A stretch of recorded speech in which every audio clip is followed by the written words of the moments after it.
Well, good morning, everybody, and welcome to Inland Hills Live. My name is Isaac. I'm the lead pastor here at Inland Hills Baptist Church, and I am just so glad that you have jumped online with us this morning as we are now in the second weekend of 2021. So welcome. Thank you for being here. I want to take a brief moment and say if you are a first or second time viewer today, you probably have two burning questions in your mind as you check out our content online, and that's how do I get connected and what is my next step?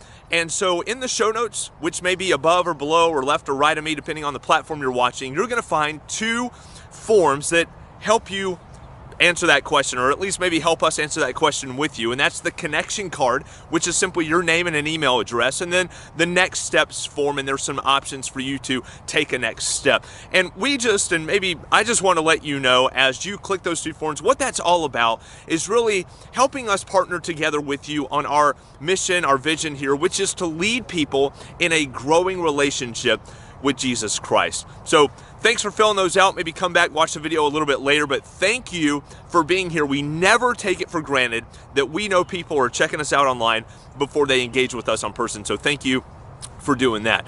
Listen, friend, I want to say thanks so much for being here today. We are continuing in our book by book study, a verse by verse study, in some cases a word by word study of the book of Colossians, in which the overarching theme is the supremacy of Christ. And I don't know about you, but the way 2020's gone and the way it seems that 2021 is starting off, I can't think of a better thing to focus on, a better topic to really dive into and continue with other than the supremacy of Christ. And we've just been fortunate to see the verses that we're going through really just dovetail and line up with a great thought for the new year, which is this is what Jesus is. This is his characteristics. These are really the nature of who he is. And so as you and I see this, as we experience this, as we deepen in this, we get to carry this in to the new year. And certainly the new year is a time where we ought to reflect on dreams and punch goals in and pursue things and maybe reanalyze and reevaluate some things. But friend, I'm telling you, some of the things that we talked about last week, that we're going to talk about this week, and things we talked about or will be talking about next week, I believe are some phenomenal attributes of Jesus that you and I need to know as we head in to the new year. So look, today we're going to be in verses number 17 through 19 in Colossians chapter 1. And I just want to jump right into this because I believe it's going to be so very helpful. Again, as we think about these qualities of God, as we think about this new year, certainly plans have their place, certainly goals have their place, certainly dreams and a vision for where you want to go have their place. But I'm telling you, friend, you're going to find, like I have found, and I'm sure you've found in the past, low points, discouragement, maybe even disillusionment, maybe some anxiety creeping in about those same things that inspired you at the start of the year. And I really do believe as we think about the truths that we're going to look at and the realities about Jesus, I want you to couple those together. I want you to assimilate these into your heart and into your mind as you press forward in 2021, because these truths that we're going to learn about Jesus today, I believe, have the ability to change your life and change my life. All right, let's get into this. First of all, I want you to see in verse number 17, the Bible teaches us that Jesus is eternal. Jesus is eternal. Look what he says, and it says, he is before all things.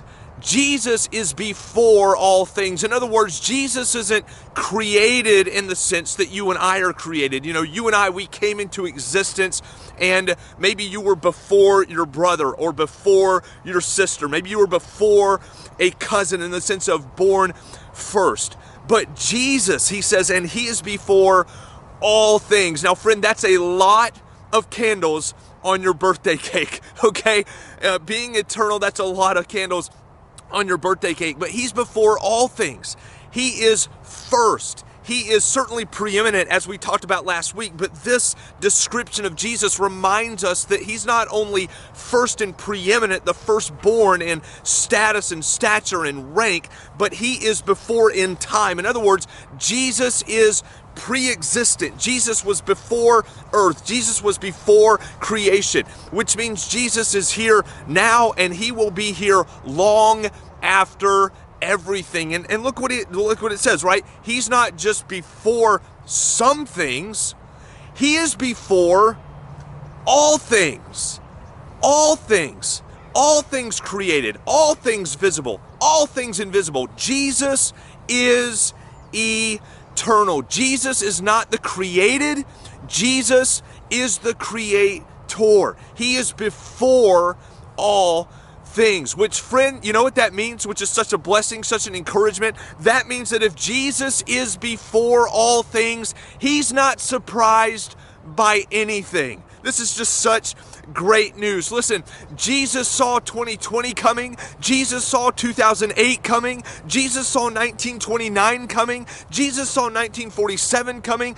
Jesus saw it all coming because he is before all things. Friend, Jesus is not caught off guard. He's not caught by surprise in 2021. He's not caught off and caught by surprise in 2020. Nothing that happened in the world, nothing that happened in America, nothing that happened globally caught Jesus off guard. Nothing in the pages of history catches Jesus off guard because he is before all things. No doubt.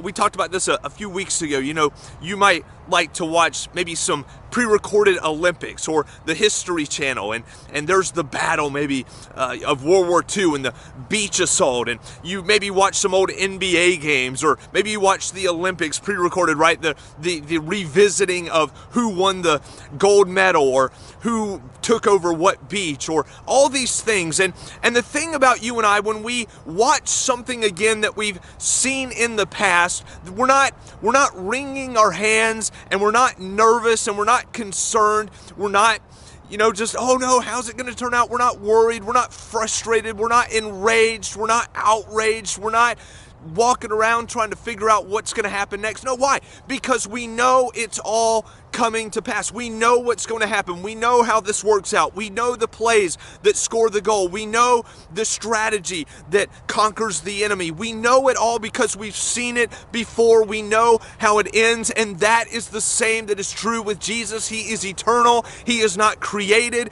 He is the creator, and he is before all things. Paul, as he writes to these believers, and reminds you and I that God is before it, and he knows how it all turns out. God knows what's coming. God knows and sees what's coming before you and I even enter into the situation. God knows what's coming. And if God knows that what's coming, friend, you need to remember and anchor into this reality that if God knows it's coming, then he's already got a plan in place to navigate around it. Listen, you and I have never lived in 2021 before. We don't know what's going to happen. We don't know where the economy is going to go. We don't know where a relationship's going to go. We don't know how this particular season in our life is going to go. I don't know what 40 looks like for Isaac. I don't know what this next year holds for Isaac. I don't know what is held for Inland Hills Baptist Church in the future, but I can tell you this: Jesus is before all. He's seen it. He's eternal. He knows what's coming. And friend, whatever comes up in your life, and whatever comes up in your marriage, and whatever comes up in your finances, and whatever comes up in your faith journey, and the questions that you ask, and whatever thing you enter to into 2021, I've got some great news for you. Jesus is eternal. He's seen it all. He knows it's coming, and he's got a plan in place for it. Look, if God is before it, he's got a plan for it. Never forget that, friend. He is certainly not surprised by anything we went through in 2020, nor will he be surprised by anything that takes place in 2021. He is eternal God. And we need to take some comfort and some joy into that. Not only do we see that Jesus is eternal, we also see that Jesus is in control. Notice what he says as we continue through. He says, and in him all things hold together. I love this. In Jesus, all things hold together.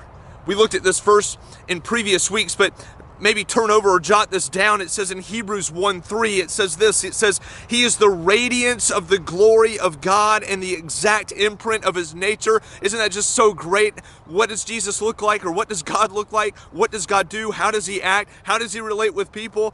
Jesus was the express imprint, that stamping seal, remember, that we talked about. And he upholds the universe, watch this, by the word of his power. After making purification for sins, he sat down at the right hand of the majesty on high. That right hand positions the position of power, the position of authority, and the right to execute on behalf of. In other words, it's all in control by Jesus. In Colossians, Paul, as he's writing again to this heresy of the Colossian church that was creeping up in the Colossian church about Jesus being an emanation from God.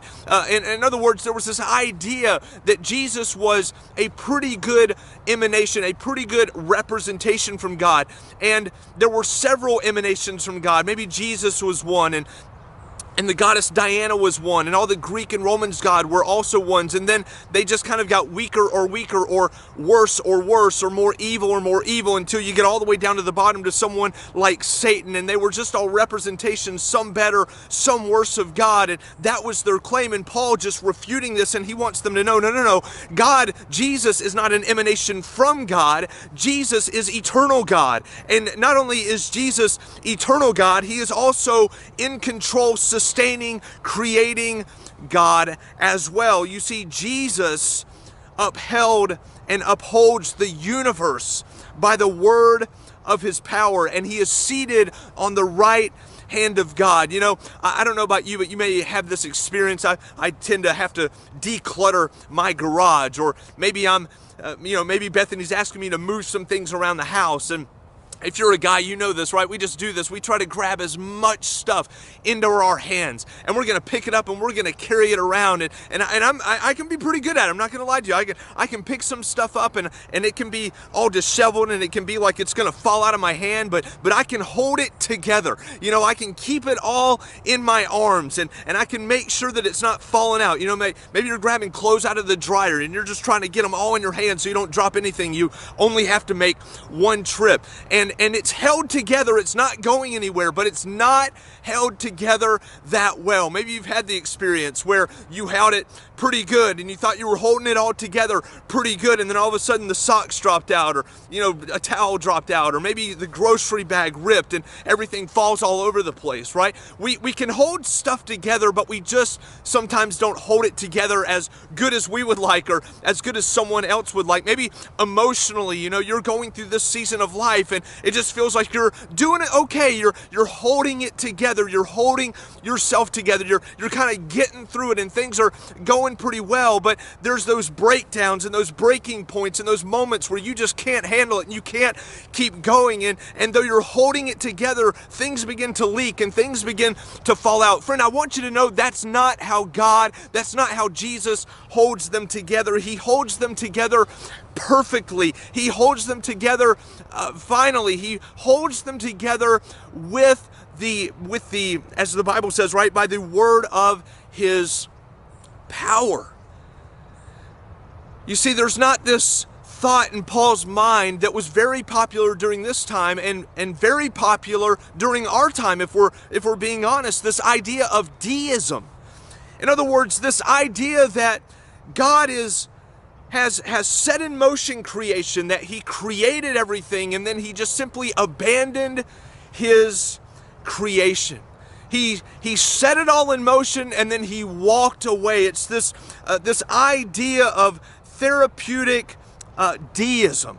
And this is something that many young people will look and read this into God even today. And it's this idea where maybe their dad left, and what they do is they reflect the image of what happened with their dad and the walking away and the absentee father, and they read this into God and they say, well, God is just like the absentee father. He just set it all in motion. He got this whole thing started and then he walked away from it. He's not interested. He's not engaged. He's not involved practically at all.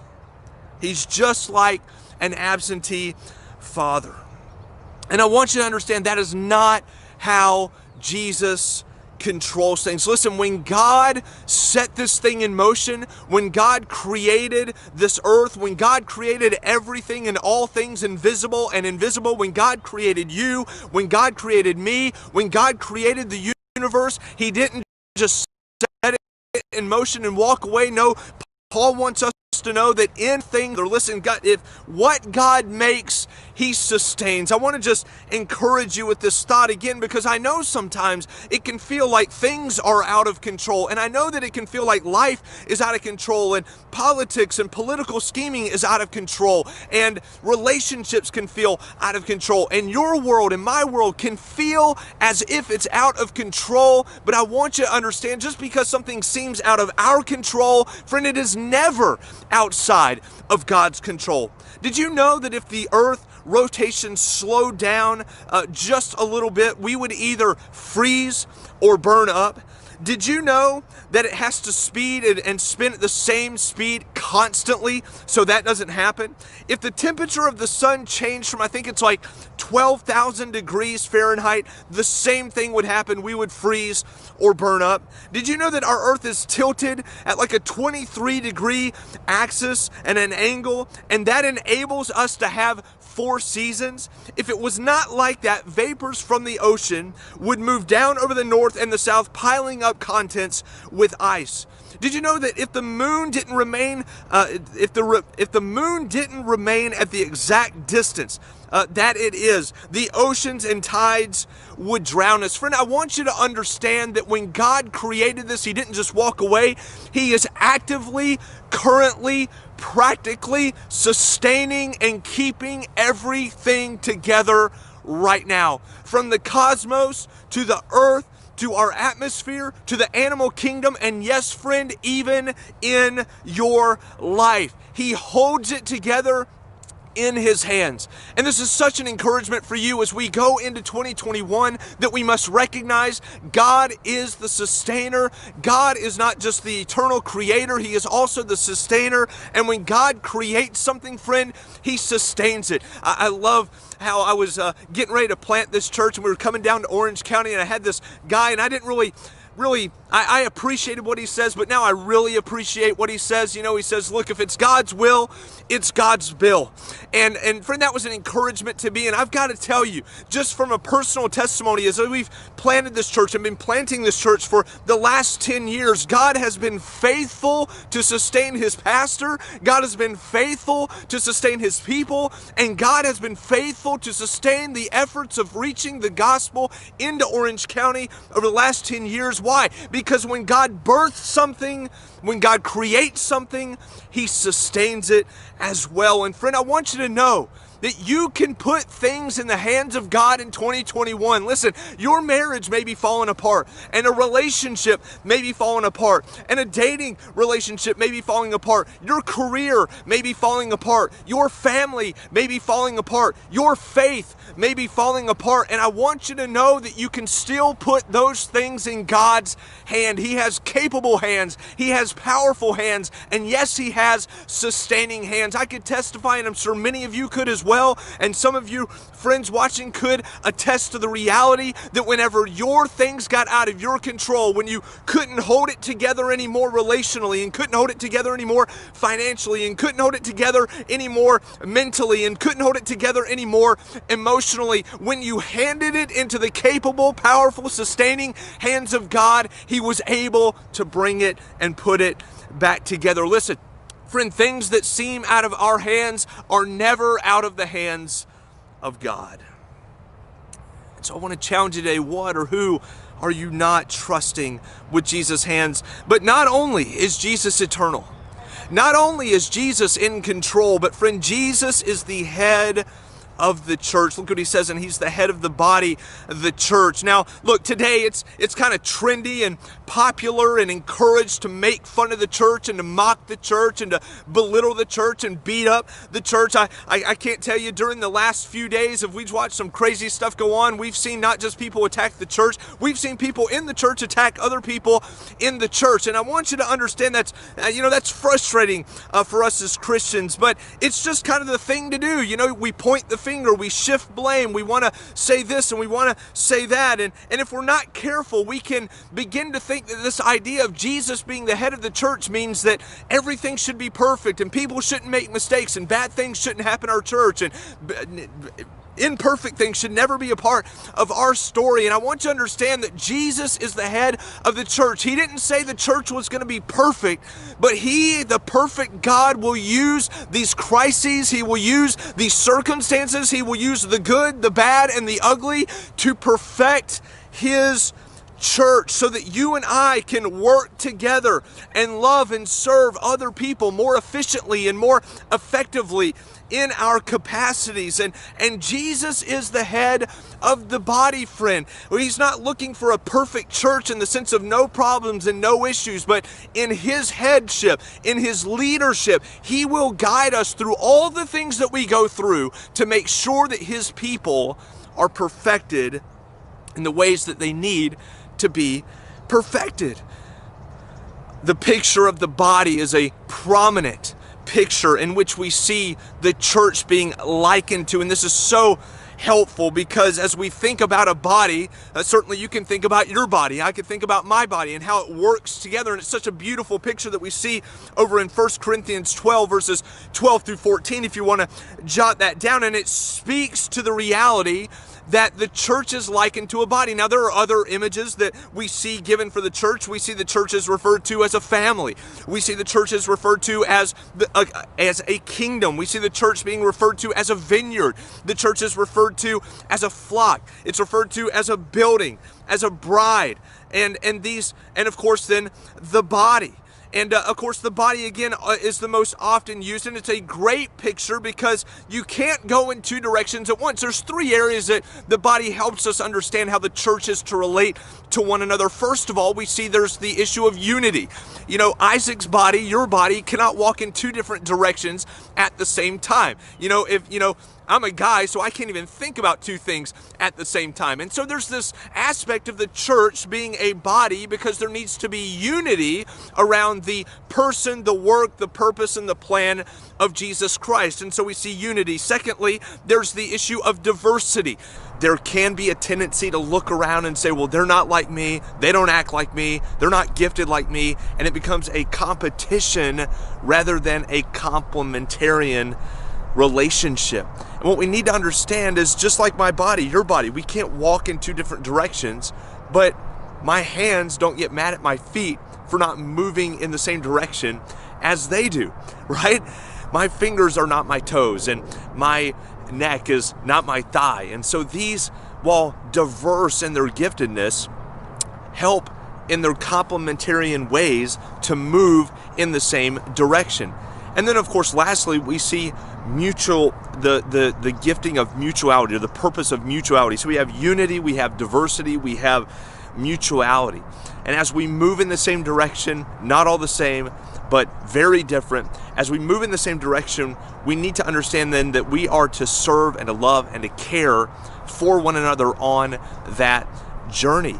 And what we must recognize is that we move in a direction, we're going to come up against, we're going to come up roadblocks, we're going to come up against barriers, we're going to come up against frustrations, we're going to come up against these varying things that challenge us, that maybe break us down a little bit, that frustrate us, that drive us to discouragement. And in those moments, especially as we labor together for the gospel, we can begin to feel as though we need to take control, that we need to be in charge, or we might fall under the temptation to believe that God is not sovereign, and He's not in control, and He's not watching over us, He's not involved, He's not leading, He's not the head. And we can be tempted to walk down a very, very dangerous road that many, many people have walked down, and that is into the road of pragmatism to consumerism. And I'll be honest with you, consumerism is doing much damage in the church today. Much damage in the church. And we know what consumerism is, or we understand what it looks like. It's that reality whenever we begin to treat church as a business. And business is not bad, and certainly there are components of business with a lot of different things that we do in life, but we have to understand that with the main difference between business and church is that in business, the customer is always right. And as we approach church, it is not the customer is always right. It is God is always right. And maybe we even deepen that a little bit. We would say God is the customer. I'm not the customer. You're not the customer. God's the customer, and so the customer is always right. And so if we're not careful, we'll be tempted to drift into these waters to where if the customer's always right, then people come to the church to get their product, and if they don't like that product, then we need to change the product. And now we don't want to preach about, the blood, or we don't want to preach about Jesus resurrecting, or we don't want to preach about sin, and we don't want to preach about hell, and that message makes me uncomfortable, and so I don't want to listen to that anymore. And friend, we have to be reminded that Jesus is the head of the church. A group of people are not the head of the church. Pastor is not the head of the church. The deacons are not the head of the church. It is Jesus that is the head of the church. And so the prayer of church and the prayer of the leaders in the church ought never to be, what do we want to do and what do the people want and what do they really think about this? No, it is first and foremost a prayer to God and a seeking after Him to ask, God, what do you want for the betterment of these people, for the growth and maturity of these people, and for the glory of God? Because as we strive to walk together as a church family in unity, and yes, in diversity and mutuality, as we go through difficult seasons and every obstacle that we come to and every high point maybe that we come to, we can be tempted to believe that our efforts or our planning or our strategies got us to where we are, or we can be tempted to believe that our laziness or our apathy or all these other negative pieces have brought us to where we are, and we completely forfeit the reality that God is the head of the church, and He is growing us, and He is maturing us, and He is leading us to where He wants us to go so that we can become who He wants us to become. Friend, we must be reminded again as we move forward as a church, as we do more ministry in 2021, I am not the head of the church. You are not the head of the church. Jesus is the head of the church. You're not going to die and give an account to your husband. You're not going to die and give an account to your wife. You're not going to die and give an account to your kids. You're not going to die, and you're certainly not going to die and give an account to a mirror. You're going to die, I'm going to die, and we're going to give an account to Jesus. Friend, God is eternal, God is in control, and God is the head of the church. Friend, can I ask you this morning as we think about God being eternal, what are some areas in your life that you have forgotten God has a plan for? What are some areas in your life that you have seemed as if it's all up to you and Jesus is out of the picture? Friend, He's eternal.